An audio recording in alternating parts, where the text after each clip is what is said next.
La série documentaire God Vergeten, les oubliés de Dieu, a créé une véritable onde de choc en Flandre, avec aussi des répercussions en Belgique francophone.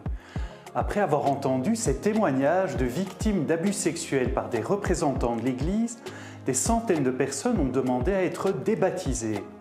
Mais posons la question, est-il effectivement possible d'être débaptisé ? Ce que souhaitent la plupart de ceux qui font cette demande, c'est couper définitivement tout lien avec l'Église catholique, une institution dans laquelle ils ne se reconnaissent plus.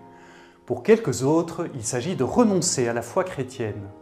Mais pour la foi chrétienne, justement, il n'est pas possible d'être débaptisé à proprement parler. Quand on est baptisé, on est spirituellement plongé dans la mort et la résurrection du Christ. On renaît à une vie nouvelle, on reçoit la vie même de Dieu. Autrement dit, on devient une autre personne, une fois pour toutes, parce que Dieu ne reprend jamais ce qu'il a donné. Vouloir être débaptisé, c'est un peu comme vouloir ne jamais être né, ce qui n'est évidemment pas possible. Par contre, on peut toujours renoncer à son baptême et à la foi chrétienne. Mais ça s'appelle une apostasie, un acte qui pourrait tout à fait être officiel.